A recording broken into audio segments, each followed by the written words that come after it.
If you were a fan of the Navigator concept from last year's New York show, we've got good news. The production Navigator looks just like it. Sure, there are subtle changes. The gull-wing doors are gone, but no one should be surprised by that. A side effect is that it has conventional chrome door handles, too. The lower grille in the front bumper is a tad different, and the rear taillights are a bit thicker, but the overall look has stayed the same. That includes the tall, regal grille with a mesh consisting of Lincoln badge outlines, the side vents on the fenders, and those beautiful, intricate turbine wheels. On the top-of-the-line Black Label models, the Navigator gets an illuminated badge that lights up with the puddle lights when the driver approaches. Since the Navigator is based on the Ford Expedition, it's unsurprising that they're very similar mechanically. The Navigator has aluminum construction, and it's propelled by a version of the twin-turbocharged 3.5-liter V6 found in so many Ford products. However, the Navigator's engine makes an impressive 450 horsepower compared with the expected 375 horsepower from the Expedition. Those plush ponies goes through a 10-speed automatic transmission.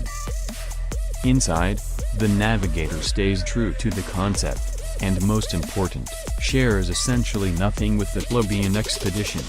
Like in the concept, the dashboard is low and wide and features plenty of wood and leather. The instrument panel is a configurable 12-inch display, and to its right is an upright, floating touchscreen for infotainment. The buttons for shifting hang off the trailing edge of the dashboard, where a gap opens between it and the center console. The console houses the climate control buttons, and rises to meet the dash. Aside from the luxurious dash, occupants are treated to the Continental's 30-way adjustable front seats, which are heated and cooled. The interior should be whisper quiet as well, thanks to laminated front and side glass. This should allow passengers to better enjoy the available 20-speaker Revel 2 sound system even more. Plenty of gizmos and tech are at the fingertips of Navigator drivers, too. One of the more unique tidbits of technology are the adaptive headlights. At low speeds, the headlight beam is very wide to illuminate objects or pedestrians on the sides of a road. However, at high speeds, the beam narrows to reduce glare from street signs. Ford's trailer backup assistance camera and a heads-up display further assist with driving the Navigator in a variety of situations. As for comfort and convenience, the Navigator also features not just memory settings for seats, but for the mirror, pedals, climate control, and entertainment with a feature called Personal Profile. Passengers will have plenty of access to power thanks to an array of USB and 12-volt outlets, and access to data thanks to the same 4G LTE hotspot found in the Expedition. It will allow up to 10 devices to connect. The Expedition Slingbox compatibility will also be included. Despite all of this information, Lincoln still has yet to announce availability or pricing for the Navigator. We know that the new Expedition will go on sale this fall, so we would expect the Navigator to follow closely behind, possibly this winter. Of course, the Navigator.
Fuck 'em.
fuck 'em.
Fuck 'em.